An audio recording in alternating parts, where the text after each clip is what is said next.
This story is titled, I Came Home Early and Heard My Girlfriend Brag About Cheating on Me. I walked out without saying a word. Now she's desperate to find me. Hi everyone. Before we dive in, a quick favor. If you enjoy content like this, please hit the subscribe button. It's free, supports the channel, and make sure you never miss out on amazing videos. Alright, let's get started. Hey Reddit. So, this has been a crazy few weeks, and I honestly don't know what to do with myself. Thought I'd share the story because maybe putting it out there will help me process. I'm Drew, 32, and I thought I had my life figured out, or at least the relationship part of it. I've been dating this girl, Olivia, for 2 years. We met at a Christmas party a couple of years back, and at the time, it felt like one of those, this is meant to happen moments. Looking back now, I guess I was just dumb. Anyway, let me start at the beginning. The party where we met was thrown by a mutual friend of ours, Jason. Jason and I go way back, like high school days, and Olivia was one of his employees. I didn't even want to go to the party that night. Work had been brutal, and I just wanted to stay home. But Jason guilt-tripped me into showing up, saying I needed to meet people and live a little. So I went, and there she was. Olivia! She was laughing with a group of people when I first saw her.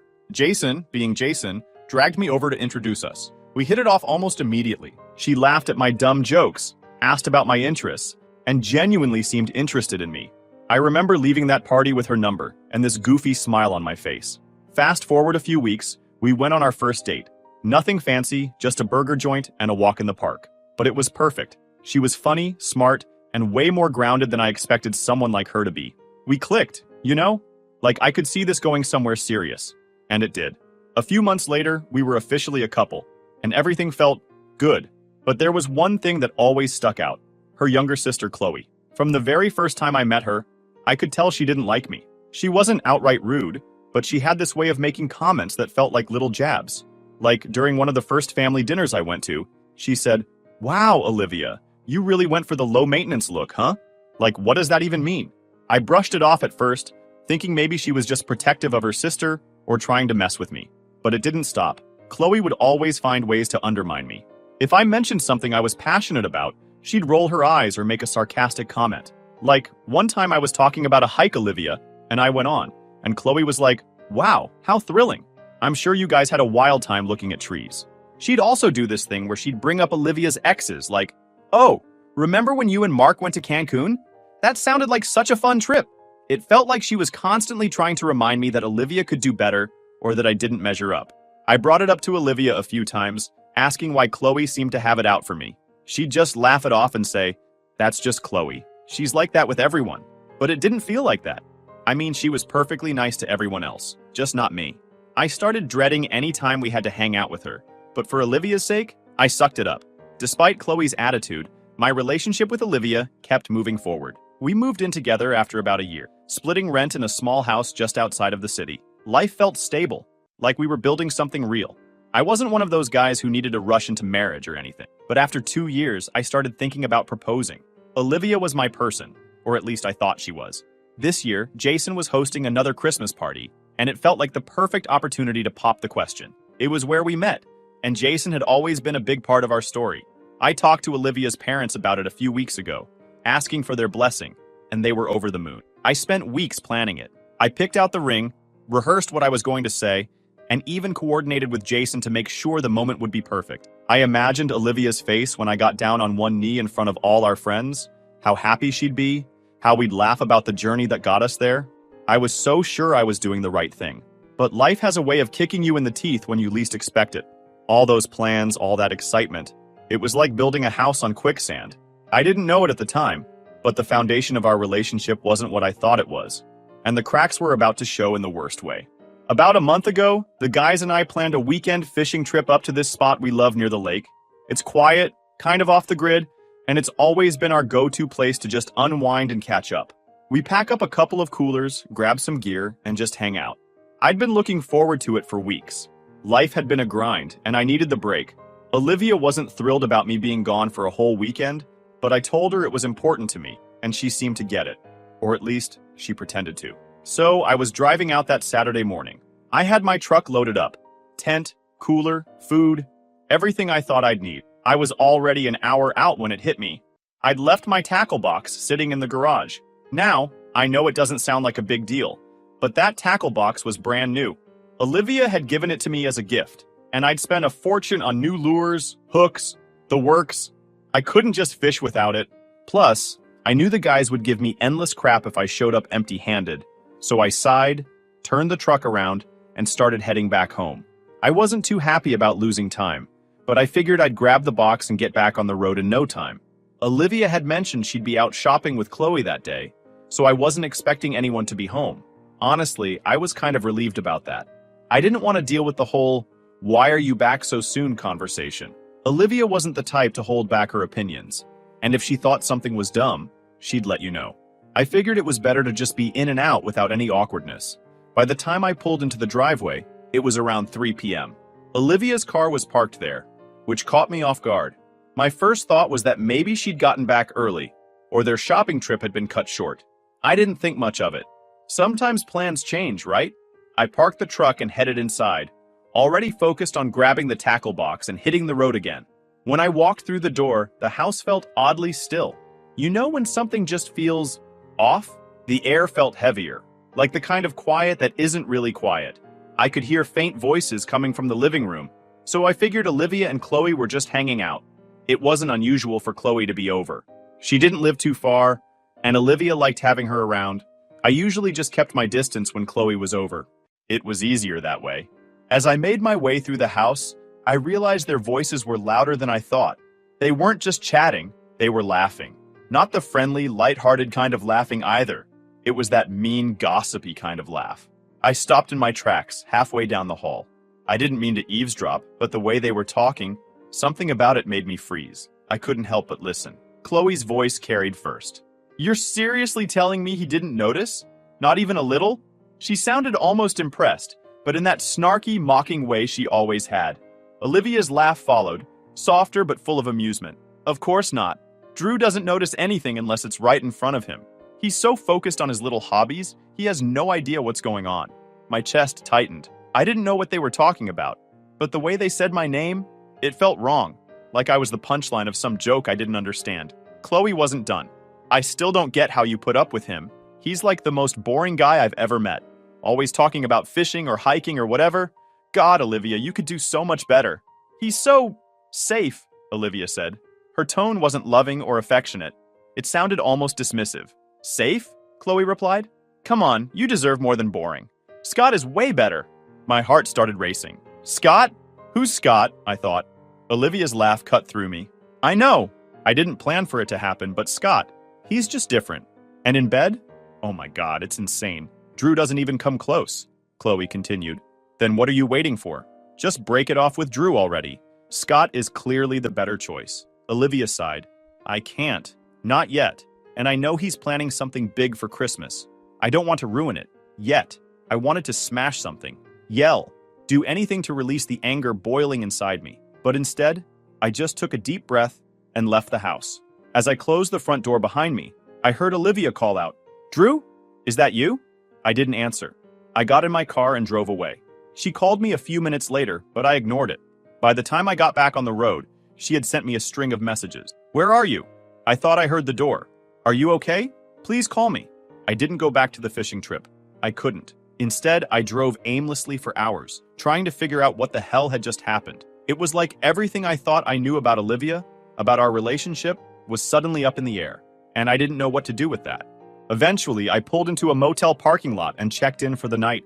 It wasn't much, but it gave me a place to sit and think, without the weight of the house or Olivia's presence looming over me. I turned my phone off, ignoring the flood of messages and missed calls that had started coming in.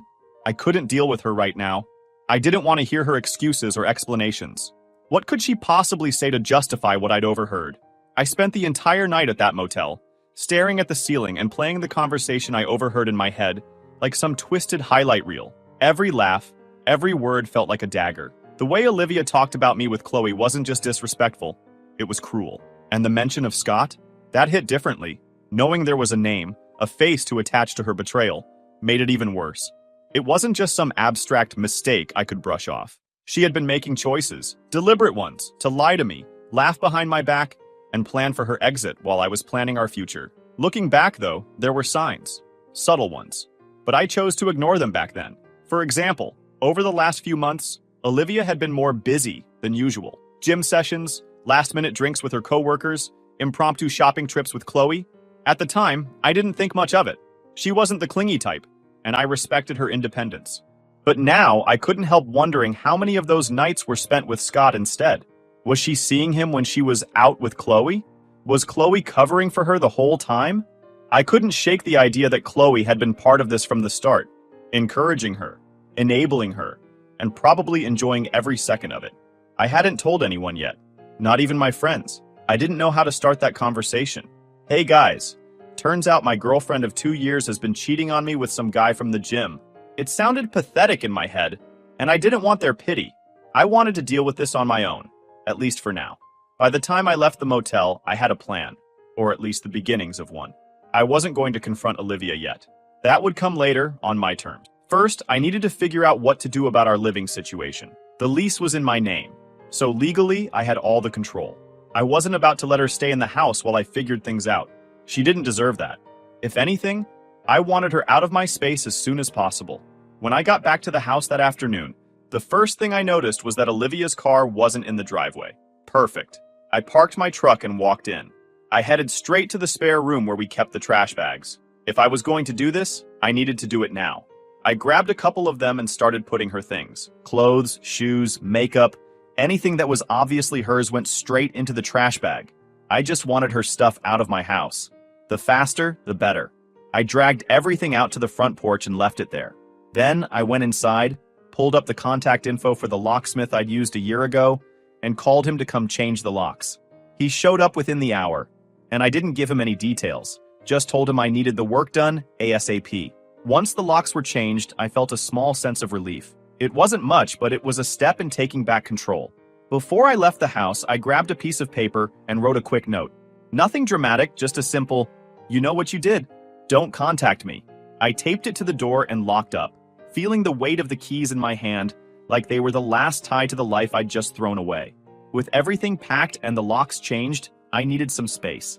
So I decided to head out to a retreat center I'd heard about a while back. It was 5 hours away. I needed this kind of long drives, and it offered a quiet place to think.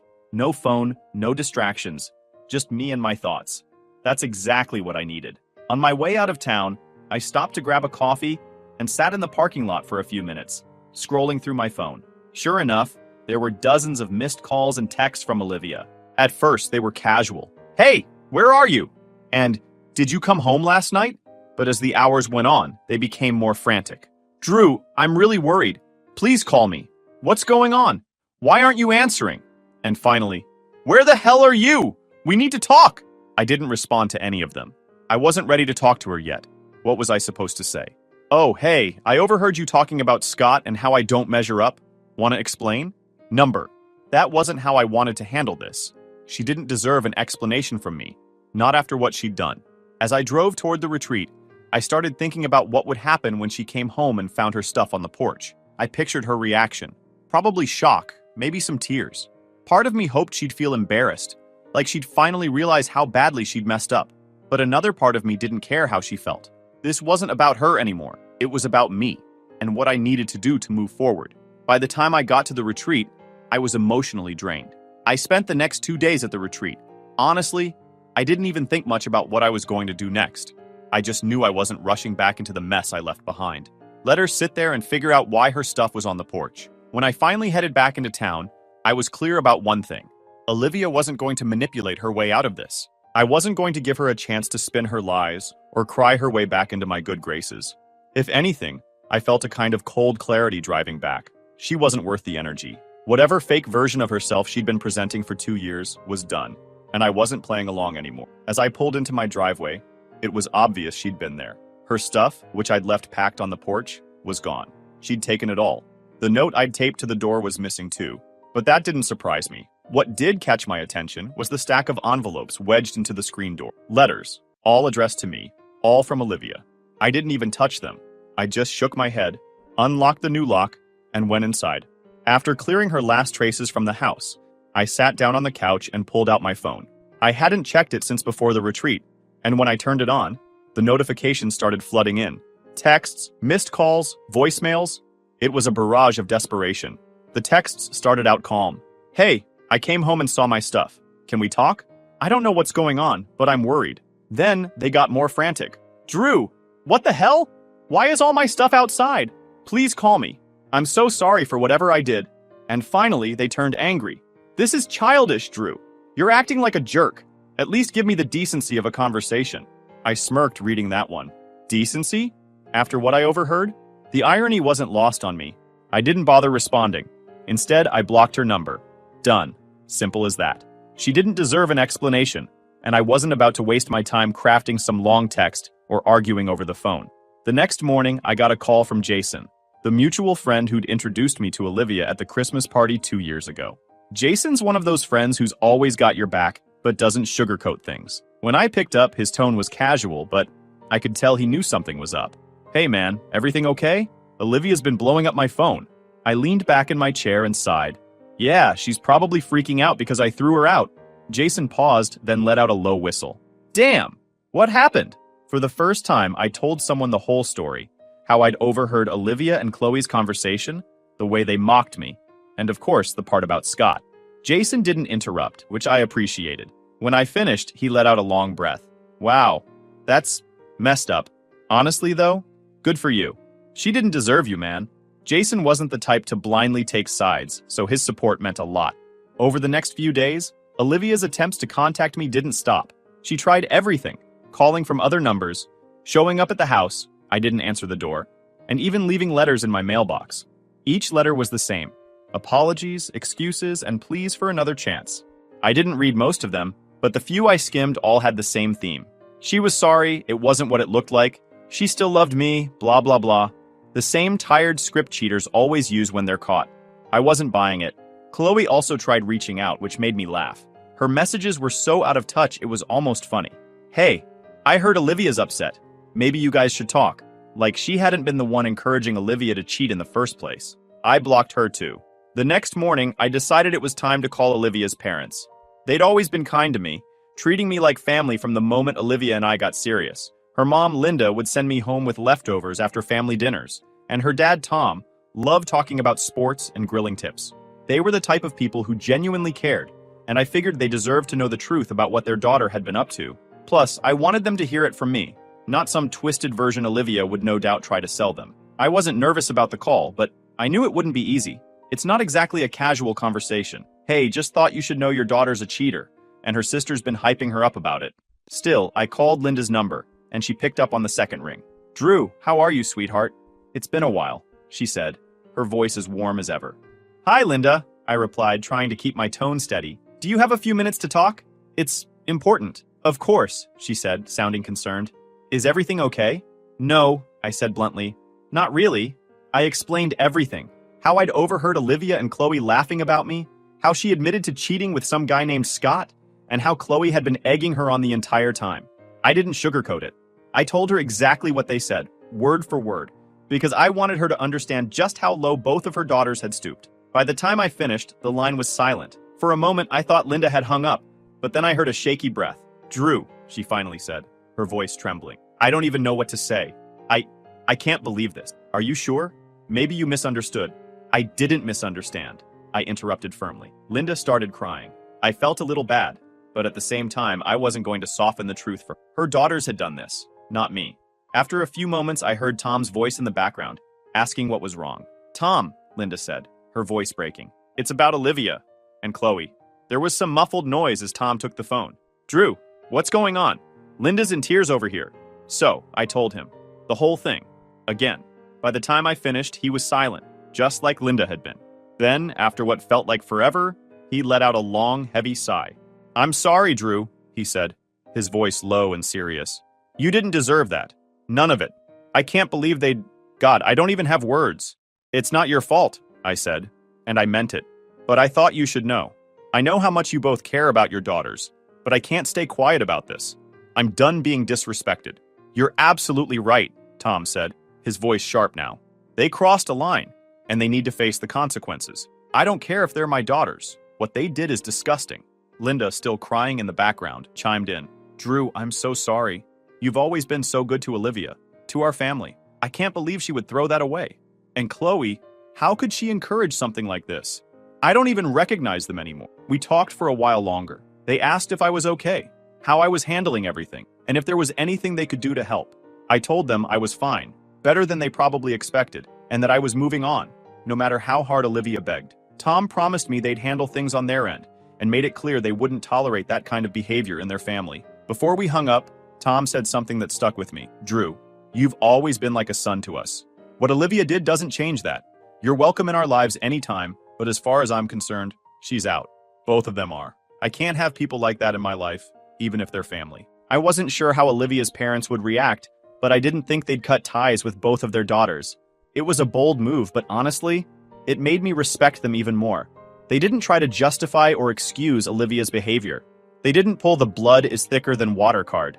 They just saw the situation for what it was and stood by their principles. I felt relieved, like a weight had been lifted knowing Olivia and Chloe wouldn't have the support system they'd probably been counting on. But another part of me felt sad, not for them, but for Linda and Tom. They didn't deserve this. They'd raised two daughters who turned out to be selfish, deceitful people, and now they had to live with that reality. I wouldn't wish that on anyone. By the time I went to bed that night, I felt more at peace than I had in weeks. Olivia and Chloe might have tried to ruin my life, but I wasn't the one left scrambling to fix things. That was on them now. And judging by Tom and Linda's reaction, they were going to have a rough time ahead.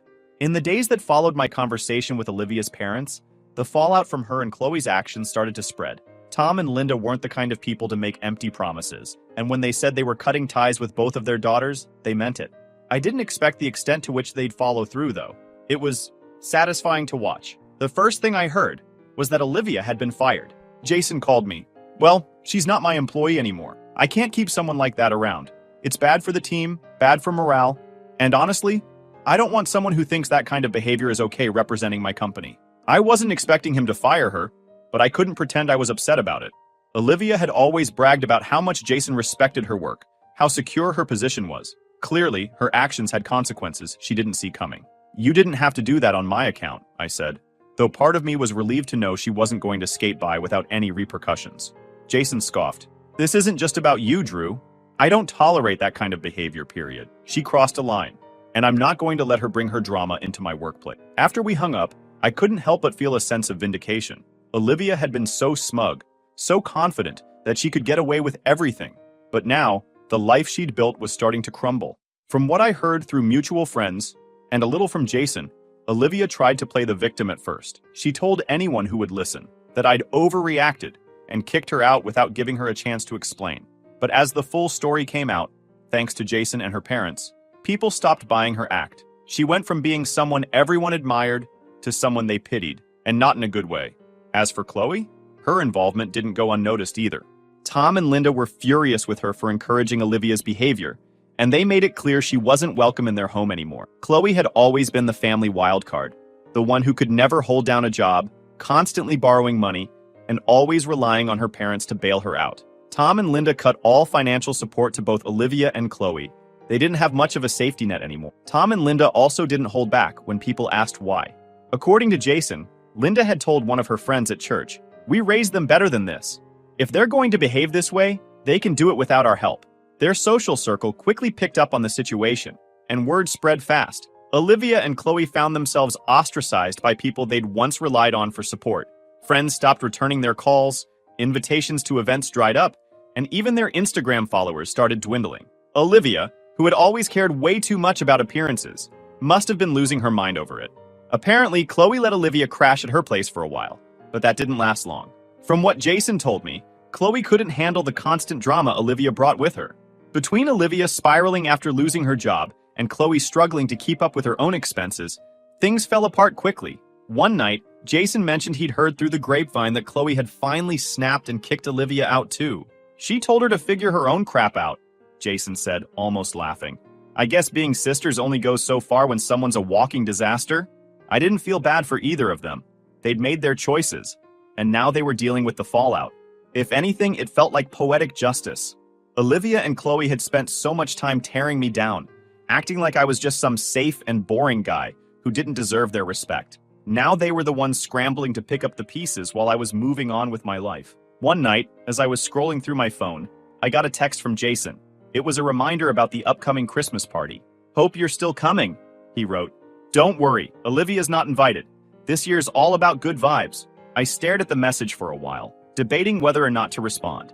Part of me wanted to skip the party altogether. It felt too tied to everything that had happened. But another part of me thought, why should I let her ruin it for me? It's not her party, and she sure as hell doesn't own the memory of that night. So, yeah, I'm going to the party. Not just to see friends or enjoy the holiday spirit, but to reclaim something. My story, my dignity, my life, whatever you want to call it. If Olivia showed up and tried to stir the pot one last time, well, let's just say I'm ready for her. This time, I'm not the clueless guy standing in the hallway, blindsided by betrayal. I'm walking in with my eyes wide open. I guess we'll find out. Thanks for reading until here. I'll update you guys after the Christmas party. Update. All right, Reddit. Buckle up because things went down at the Christmas party, and I'm still trying to wrap my head around it. If you've been following my story, you know where we left off. Let me take you to the party. The night started off fine. Actually, it was better than fine. Jason knows how to throw a party, and his place looked like something out of a Christmas movie. Twinkling lights, a giant tree in the corner, and people in festive sweaters holding drinks and laughing. It felt good to be around friends, people who had my back and knew the real story about what went down with Olivia. I mingled, caught up with old friends, and even met a few new people. I felt like myself again. No baggage, no drama, just Drew. But then, of course, the drama walked in. It was about halfway through the party when the front door swung open, and there she was, Olivia, standing in the doorway, looking like she hadn't slept in days. Her makeup was smudged, her hair was a mess, and she wasn't wearing anything remotely festive, just a plain black coat and jeans. She looked completely out of place among the crowd of cheerful partygoers. The room went dead silent. Everyone turned to look at her, and you could feel the tension crackling in the air. Jason was the first to speak. "What the hell are you doing here?" he asked, his tone sharp. "I need to talk to Drew," Olivia said, her voice shaky but loud enough for everyone to hear. "Please, just for a minute." Jason stepped forward, blocking her path. "You weren't invited, Olivia. You need to leave." She ignored him, her eyes darting around the room until they landed on me. "Drew," she said, her voice breaking, "please, I just need to talk to you. Just 5 minutes. That's all I'm asking." Now here's the thing. Old me? The guy I was a month ago? He probably would have folded. He would have given her those 5 minutes because he wanted to believe the best in people, even when they didn't deserve it. But new me? The guy standing there with a room full of supportive friends and zero patience for her nonsense? Yeah, that guy wasn't about to play along. I crossed my arms and stared at her. "Talk about what, Olivia?" I said, loud enough for everyone to hear. "You've already said everything I needed to know. You just didn't think I was listening." Her face crumpled, and for a second, I thought she might actually turn around and leave. But no. She took a shaky step forward and started pleading, her voice cracking with every word. "Drew, I made a mistake. A huge mistake. I was stupid, and I didn't realize what I had until I lost it. Please, just give me a chance to explain." Jason cut in again, his voice firm. "Olivia, I'm serious. You need to go. This isn't the place for this." She spun around to face him, tears streaming down her face now. "Jason, please. I just need 5 minutes with him. Just 5 minutes and I'll leave." Jason looked like he was about to lose it, but I raised a hand to stop him. "It's fine," I said. "Let her say what she needs to say." You could hear a pin drop as I walked toward her. Everyone was watching, waiting to see what would happen. Olivia wiped at her face, trying to compose herself as I stopped a few feet away from her. "Go ahead," I said. "Say whatever it is you think will fix this." She took a deep breath, her whole body shaking. "Drew, I was an idiot. I let Chloe get in my head, and I made mistakes I can't take back. But I swear it didn't mean anything. Scott didn't mean anything. None of it did. You're the one I love, Drew. You've always been the one." I stared at her, unblinking. "You love me?" I asked, my voice calm but cutting. "Is that what you were thinking when you called me boring? When you laughed about how clueless I was? Or how about when you said Scott was insane in bed and I didn't even come close? Was that love, Olivia?" She flinched like I'd slapped her. "I didn't mean any of that," she whispered. "I was stupid, Drew. I was trying to impress Chloe and I—" "Stop," I said, cutting her off. "Don't blame Chloe for your choices. She might have encouraged you, but you're the one who made those decisions. You're the one who lied, cheated, and then laughed about it." Her tears were falling freely now, and she dropped her voice so only I could hear. "I'm begging you, Drew. I don't have anyone else. Chloe kicked me out. My parents won't talk to me. You're all I have left." I stepped back, letting her words hang in the air for a moment before I replied. "And whose fault is that, Olivia? Because it sure as hell isn't mine." At that point, Jason had had enough. He stepped forward, gesturing to one of his friends near the door. Time to go, he said firmly. Two of Jason's friends gently but firmly escorted Olivia out, ignoring her weak protests and pleas. The door shut behind her, and just like that, the tension in the room evaporated. Someone cranked up the music, and people started talking again, but the energy had definitely shifted. Jason walked over to me, clapping a hand on my shoulder. "You good?" he asked. I nodded. "Yeah," I said, feeling strangely calm. "I'm good." And you know what? I really was. Watching Olivia crash and burn like that didn't hurt. If anything, it felt like closure. I'd spent 2 years of my life with someone who didn't deserve me, but now I was finally free. So, that's the story. I don't know what Olivia's doing now, and honestly, I don't care. She made her choices, and now she's dealing with the consequences. As for me, I'm moving forward. I've got good friends, a supportive community, and a life that's finally my own again. That's all I need.